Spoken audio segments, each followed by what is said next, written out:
Good morning to all. We're delighted to see so many folks, so many members, so many friends, and so many visitors.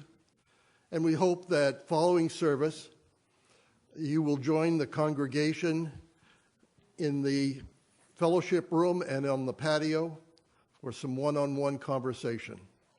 There's no better way to greet our friends and visitors than on a one-on-one basis.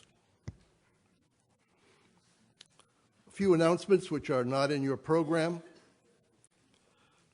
There'll be a champagne celebration prior to the lecture, the Progressive Voices Speak Out, which is this Wednesday. We have green cards that are available in the space between your chairs. They're visitor cards, and we most certainly encourage our visitors to complete them. But I don't know what they do with them when they're finished completing them.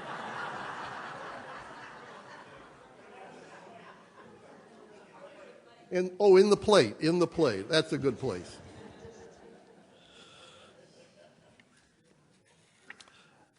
Following next Sunday service will be our annual meeting. We encourage members to participate. The charity auction is coming up on April 2nd, and tickets are still available.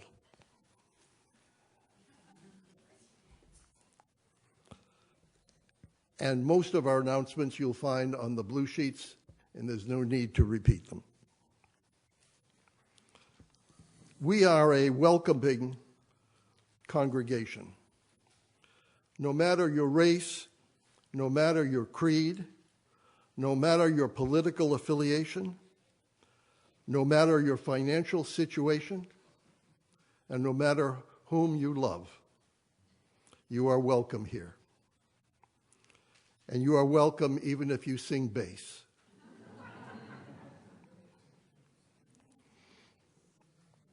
This is a time devoted to celebration and deep connection.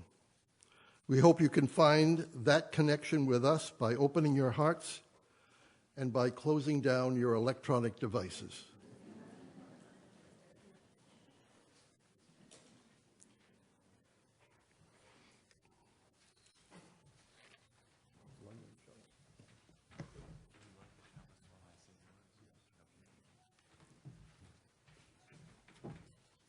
Good morning, everyone.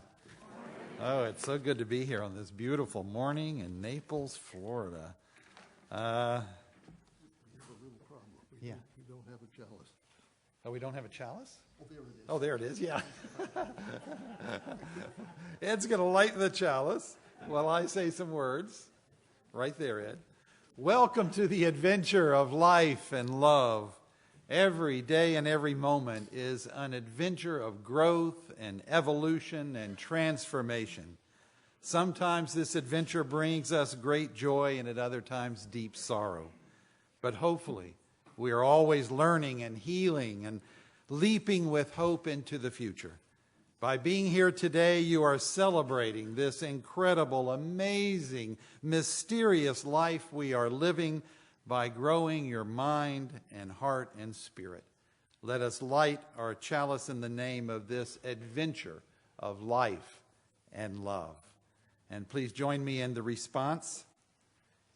In the light of truth, the warmth of community, and the fire of commitment, we gather this day. May the flame we now kindle be to us a symbol of the unity we seek. And let's rise as we are able and sing our... Oh, there's a prelude in here. I'm so sorry. Let's do the prelude a little late, but we have everybody's attention now.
That was beautiful. Thank you. I'm glad we didn't miss that.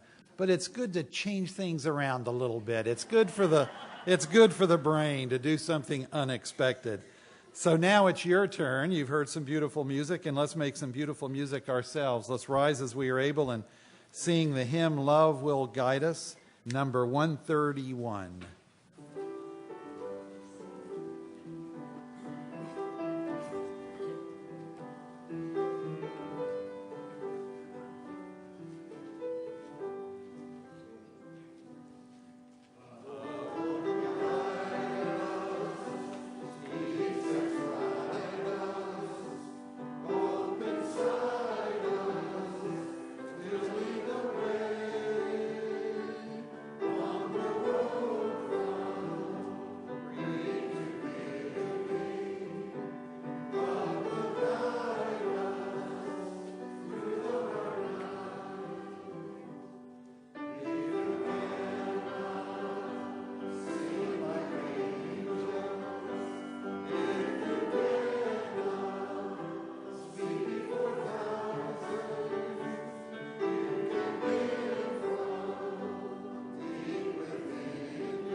We gather in community this morning, sharing the air, sharing the beauty, sharing ideas, sharing our collective spiritual journey and our singular life stories as humans done since the beginning of time.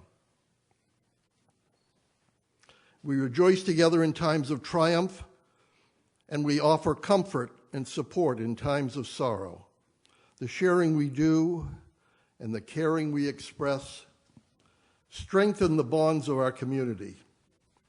We set aside this brief time this morning and in most of our services for sharing a few of those significant joys and sorrows that are part of our human experience.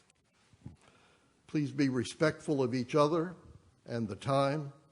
This is not an occasion for announcements, so your concise thoughts would be most appreciated.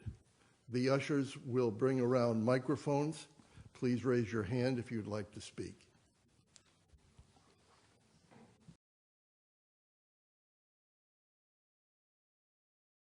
Both spoken and unspoken.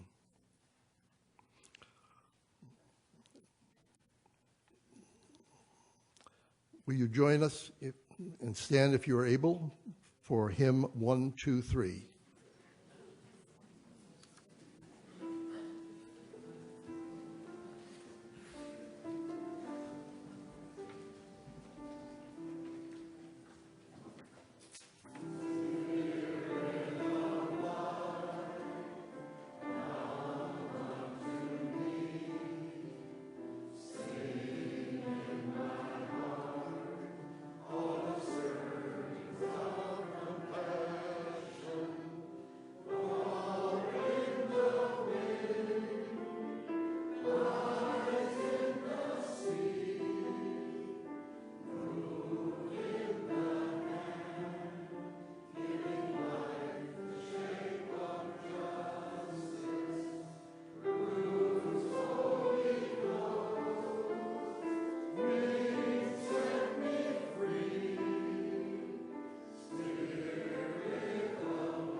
I invite you now into the spirit of meditation and prayer.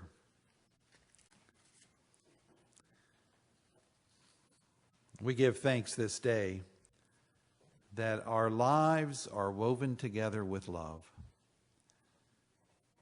We are grateful that our love binds us together as partners, as parents and children, as families of all kinds, and as friends. Nothing defines who we are more than the love we give and receive. And nothing can stop our love, not even death itself, unless we wish it so.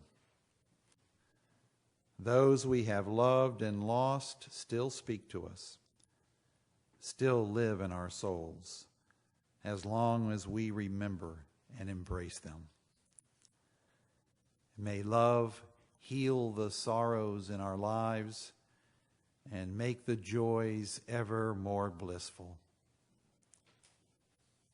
May love open our hearts to all those who suffer, moving us to reach out in compassion. And may love grow our souls ever wider, ever deeper, ever more vast, until all we do and are is love.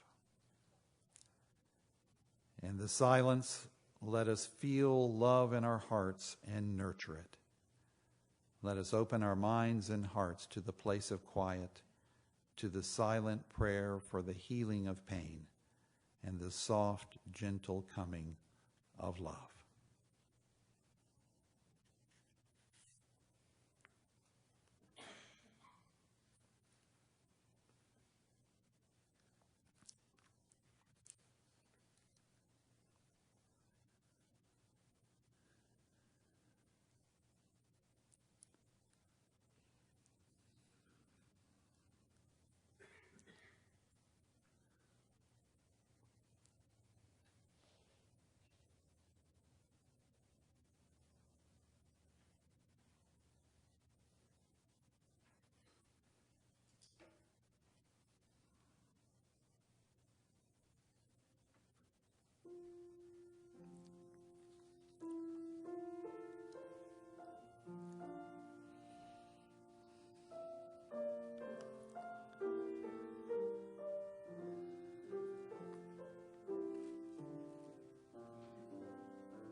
Well, I'm Michael McGee, and it's so good to be with all of you here. I drove down yesterday afternoon from our home in Osprey, Florida, just south of Sarasota.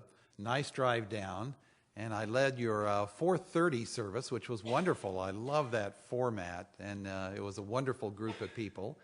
Then had dinner with a great group of folks from the congregation here, and then the Fishers put me up last night, and I got to meet them for the first time, which was wonderful. So we have a lot in common.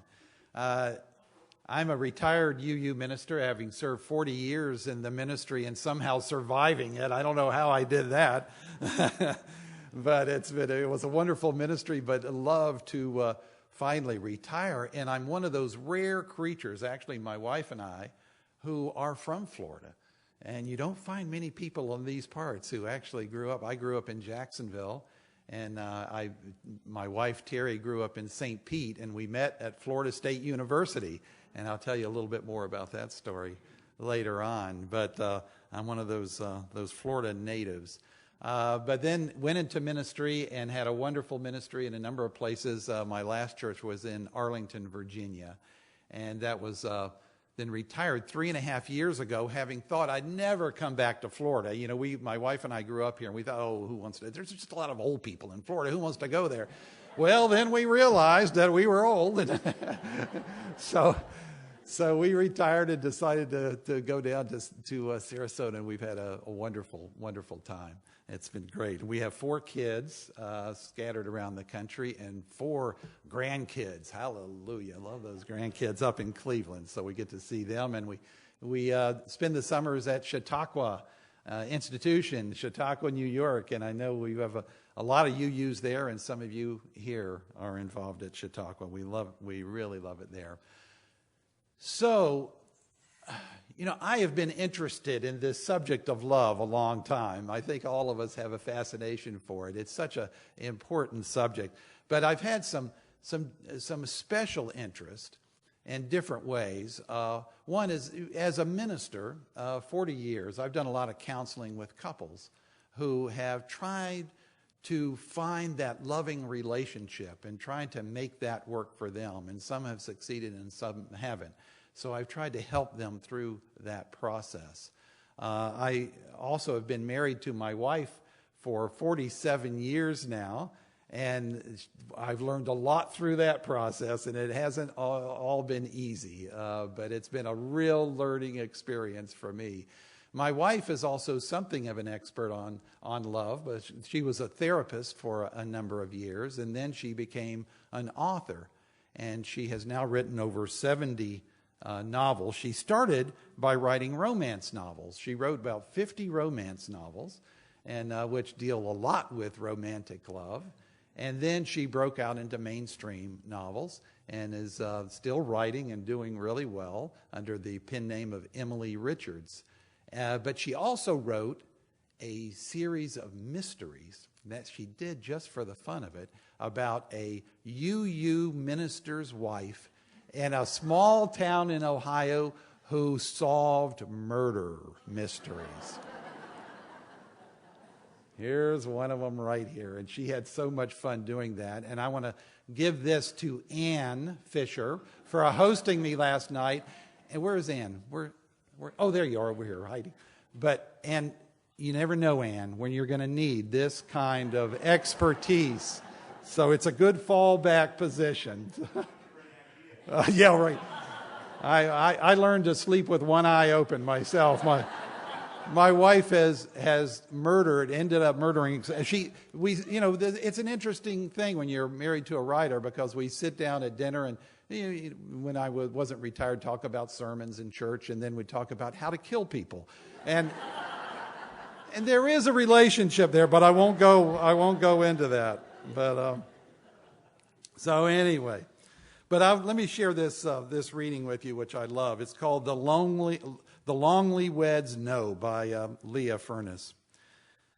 That it isn't about the golden anniversary at all, but about all the unremarkable years that Hallmark doesn't even make a card for.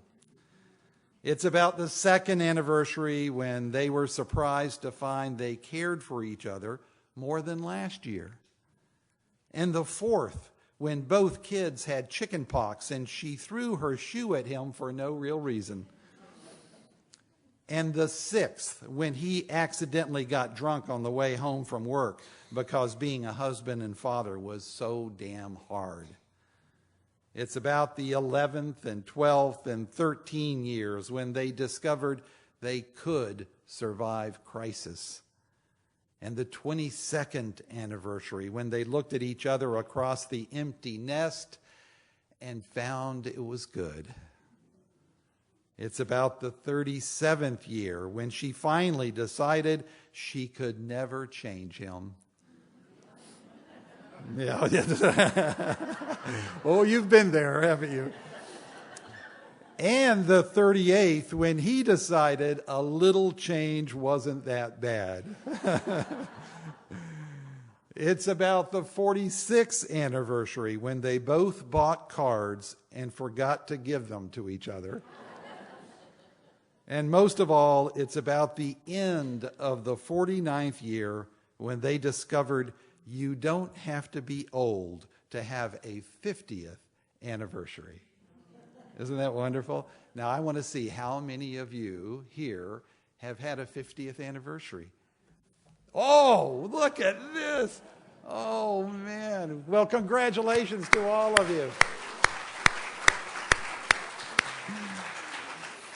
It's something to really be proud of, to have gone 50 years. I told you my wife and I are at 47, and we're looking forward to that 50th, but it's wonderful. Okay, so now we're going to have the offertory, and Ed will lead us in another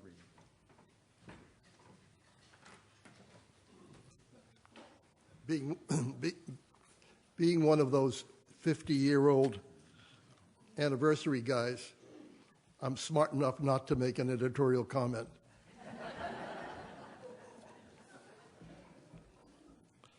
We gather in community this morning, sharing the air. I've done that. This house is a house of freedom, built and sustained by the gifts of those who come to receive what they need and give what they can. This house is your house. May it always be worthy of the gifts it receives. This morning's offering will now be given and received.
keeping with the theme of love, the following is a love letter written by Leo Tolstoy to his fiancée. I already love in you your beauty, but I'm only beginning to love in you that which is eternal and ever precious, your heart, your soul. Beauty one could get to know and fall in love with in our hour, and cease to love it as speedily. But the soul one must learn to know. Believe me, nothing on earth is given without labor, even love, the most beautiful and natural of feelings.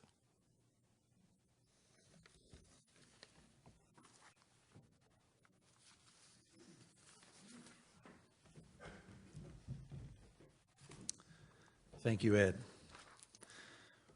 Well, wasn't that a great poem that Longlyweds know? I love that celebration of these long marriages that we have. The longer I'm married, the more respect I have for those who have survived matrimony for so long. But it's not easy, is it? Rita Rudner wrote, "I love being married. It's so great to find that one special person you want to annoy for the rest of your life."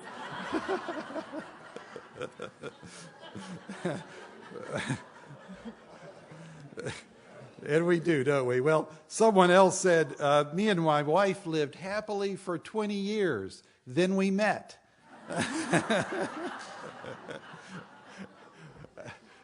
You know, we tend to joke about those parts of our lives that are the most difficult to understand. And there are so many jokes about love and marriage. But it's not a joke that about half of all marriages end in divorce, and many others are unhappy, if not agonizing, which is a shame because love is the most important part of our lives, isn't it? There's nothing more important than love. We crave the intimacy of love from the moment we're born to the moment we die.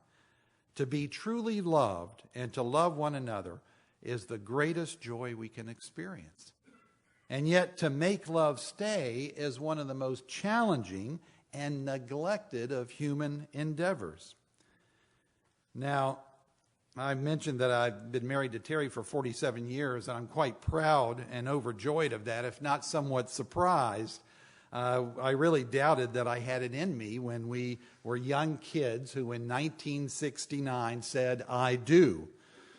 Terry and I first met when we were students at Florida State University, and we were both at a student-faculty colloquium up in Callaway Gardens, Georgia, and we didn't meet until the bus ride coming back to the campus. And I was sitting next to a religion and philosophy professor by the name of Dr. Jackson Ice, and I was having an animated conversation with him about religion. I had just recently been converted from being a Southern Baptist to an atheist. So I was pompously raking Christianity and all organized religion over the coals. Oh, that must have been terrible. When I kept hearing these strange sounds across the aisle from me, and I looked around and there was this beautiful young co-ed staring daggers at me. And before I knew it, we were in a fierce debate about religion, or argument is what I should, about religion and politics and everything else. We disagreed on everything. I thought they were going to stop the bus and make us walk back to the campus. It was so nasty. But when I got off the bus, I couldn't get her out of my head. And I finally picked up the phone and asked Miss Terry Richards for a date. And to my surprise, she accepted. She said, okay. And she may have had second thoughts when I took her to the campus movie, which was Timothy Leary's Turn On, Tune In, and Drop Out. Not a good, I didn't know much back then, but it was not a good first date by any means. But she got even with me because the next weekend she asked me to come to the play she was in at the Mormon church. And by golly, she was a Mormon, and I was an atheist, a match made in hell. How could any two people from those backgrounds get along together? But we just fell in love instantly. We just loved talking about and disagreeing about everything. We were fated to become UUs, you can see. But we found that she became dissatisfied with the Mormon church, and I realized I needed more than atheism in my life. I needed something more positive. And so we kept pulling each other towards a commonality. And we decided we wanted to get married. But we didn't have a religious community, and we didn't want to get married by a JP. We felt spiritual, but we didn't know where that fit. And then a friend recommended that we try the Unitarian Church.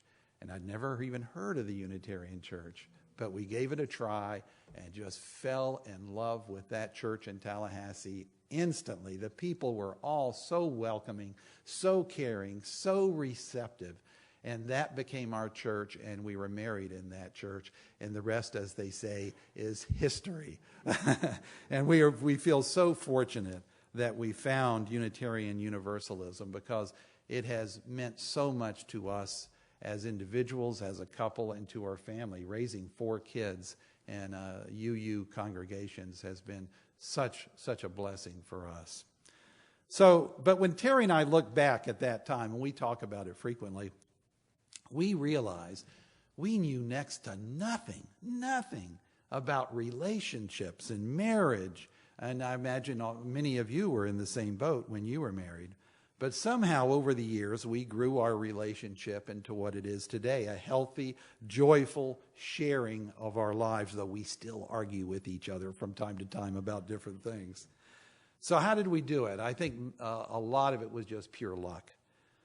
Though we both come from dysfunctional homes, we had support from friends and family and our UU communities, which meant a lot. But it was also more than luck. We realized very early on that we wanted to make a good marriage, and that was going to be our top priority, to make love stay.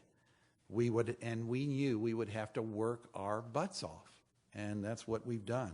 Neither of us were particularly skilled in relationships, but we were willing to learn about ourselves and to struggle with those obstacles that held us back. And we were willing to speak honestly with each other, though it was sometimes very painful to do so. And let me tell you, we fell on our faces so many times. We failed ourselves and each other over and over again. We made more mistakes than Fox News. But no offense to the Fox News viewers here, but every time we fell down, we somehow managed to get up and to speak from our heart one more time, and to say we're sorry one more time, and to hug each other one more time. Now, romance is something of an outdated word and concept today, but I'm convinced that without authentic romance in our relationships, they have very little chance of surviving. Sorry, guys, but that's how it is. Perhaps the best definition of romance is the willingness to support, appreciate, honor, and celebrate the person you are in love with. So many relationships get stuck in petty bickering and recrimination that damages and even destroys not only the marriage, but the souls of the two people involved. Did you know research has shown the success or failure of a marriage can be accurately predicted on the basis of whether contempt exists in a relationship? And contempt meaning when words are used as a weapon to belittle and dehumanize the other person. And they can measure that, and one way they measure it very effectively is they ask a couple, how did they meet? And if one of the people in that relationship describes how they met in belittling ways, in nasty ways, then that's a sign that there is contempt in that relationship. Because most of us, especially in healthy relationships, we talk about how we met as, hey, this was wonderful, this was great, this was an essential part of our lives. The number of, in fact, they can predict, this is fascinating, they can predict the number of colds, like a head cold, that people in a relationship get by the amount of contempt in the relationship. Because that contempt has an effect on your health, right? It affects your body. And if you are living in that kind of situation, then the chances are you're going to be sick more often. And they can predict the number of colds. It's just amazing. But when we lavish loving praise on the other, not only does the relationship become healthier, but so do the individuals. Trust and romance also grow from letting down our defenses as our partner does the same. It's like a slow strip tease, isn't it? It really is in our relationship where we let down, we reveal a little bit more of ourselves little by little. Self-revelation is a gentle unfolding that takes a lifetime of love to nourish. And that's why genuine intimacy cannot be a whirlwind affair. It grows stronger and deeper as our hair gets grayer and our body begins to fall apart piece by piece. But how appropriate that as we grow older, the beauty and wonder of our partner becomes ever more apparent. Now, intimacy requires that we be willing to acknowledge not only the roles we play and the strengths we treasure, but we also need to be willing to reveal those parts of ourselves that we're ashamed of, the pain that will not go away, those acts we can never undo. Some of the most moving moments I've shared with Terry were when I revealed to her events in my life that out of shame and fear I had never shared with another human being. And yet I trusted her to listen and to understand, and she did. The poet May Sarton writes that love opens the doors into everything, as far as I can see, including, and perhaps most of all, the door into one's own secret and often frightening and terrible real self. And how glorious to have somebody to share that with. I can think of no greater adventure than opening the doors of love in our lives. To walk through those doorways requires great endurance and courage. The psychologist Albert Ellis wrote that the art of love is largely the art of persistence. And you 50-year folks know what persistence is. We need the fortitude to stick out the hard times while always moving towards growth and deeper love. Now, I don't care if a relationship is a legal marriage or two people living together or if partners are gay or straight. If you don't have a long-term commitment to each other, you're unable to reveal those most essential parts of yourselves. And I like the way Leo Tolstoy wrote in his letter that you heard earlier. Beauty one could get to know and fall in love with in 1 hour and cease to love it as speedily. But the soul one must learn to know. The soul one must learn to know. I love that. And that's pretty romantic, isn't it? That's really romantic. Now, I know commitment is passé for many. I heard a story about a Unitarian Universalist congregation in California, of course, where they were sponsoring discussions on various unusual patterns of relationships. After taking a look at the high divorce rate in the congregation, they decided that one of the most unusual patterns was monogamy. So they had a discussion group titled Long-Term Marriage as an Alternative Lifestyle.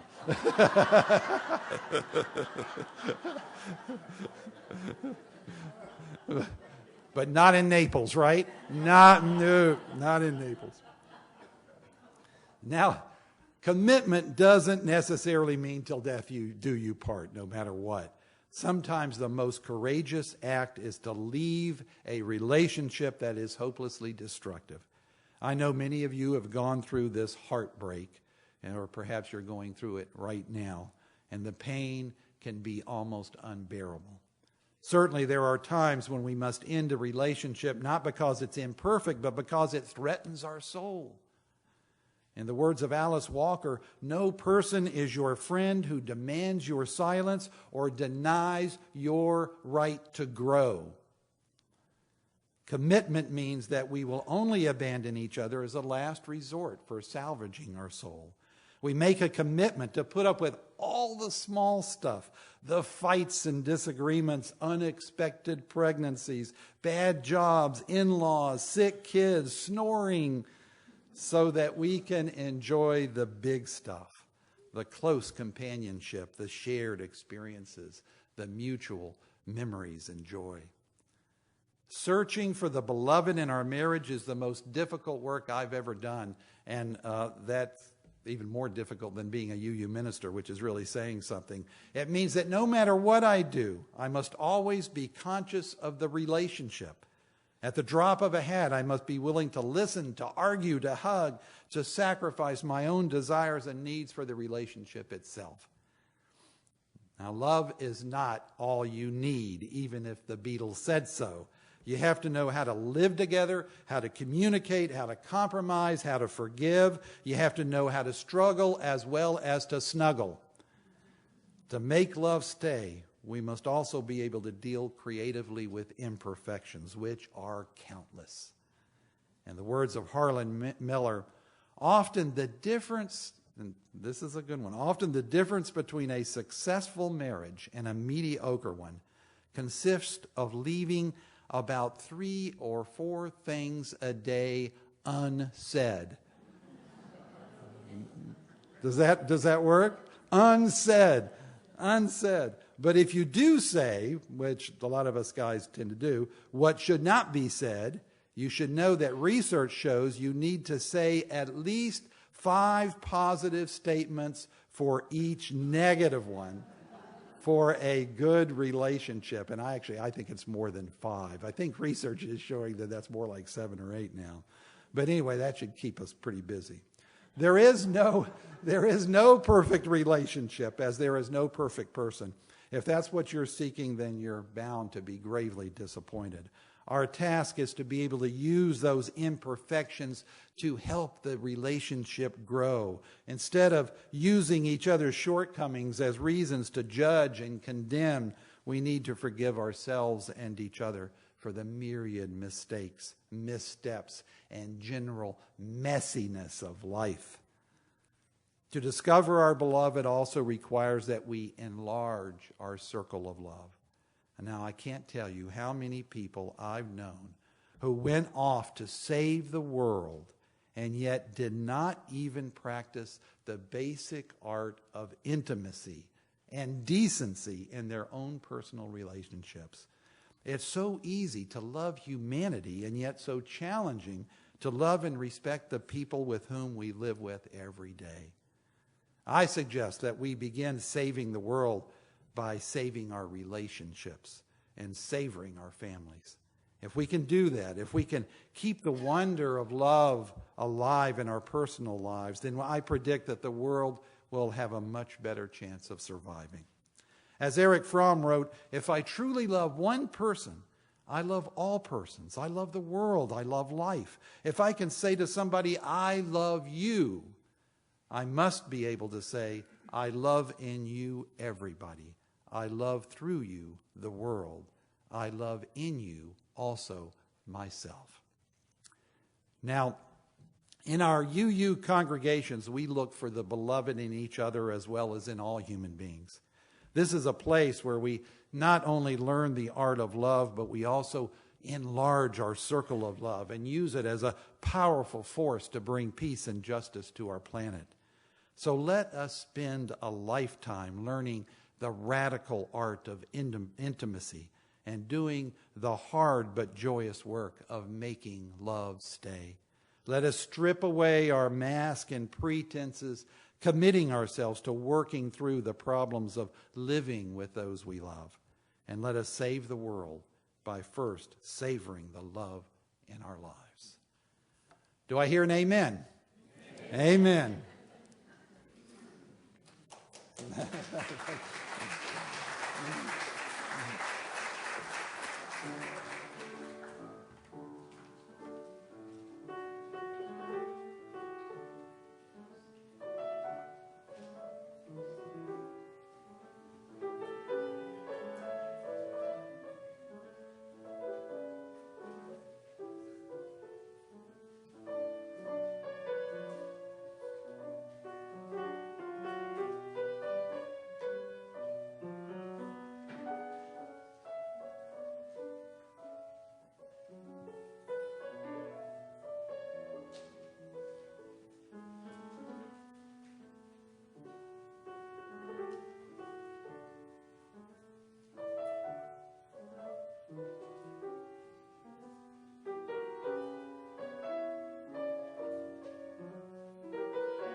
Okay, for the closing words, I want to give you some homework.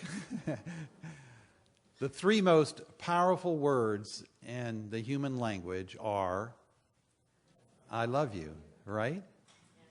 They feed us. They heal us. They give us strength and endurance. They do everything that we could possibly want.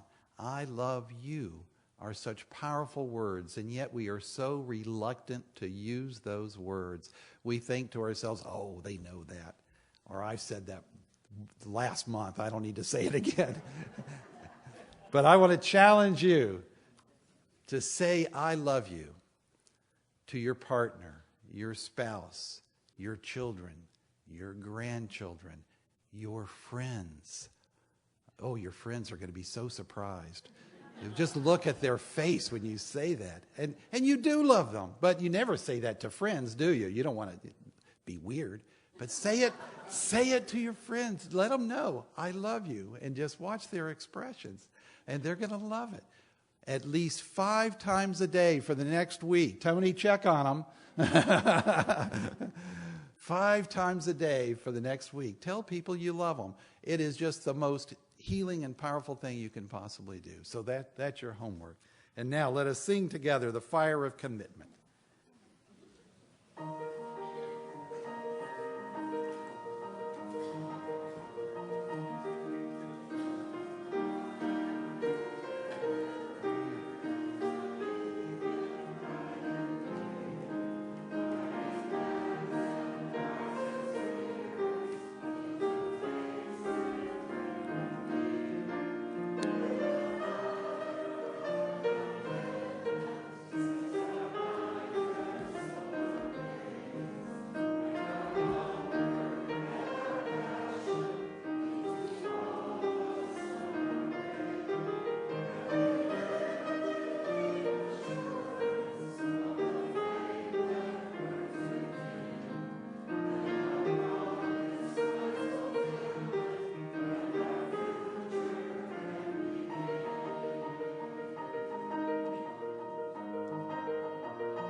Wonderful. We are all surrounded by love. May love heal the sorrows in our lives and make the joys ever more blissful. May love open our hearts to all who suffer, moving us to reach out in compassion. And may love grow our souls ever wider, ever deeper, ever more vast, until all that we do and are is love. Amen.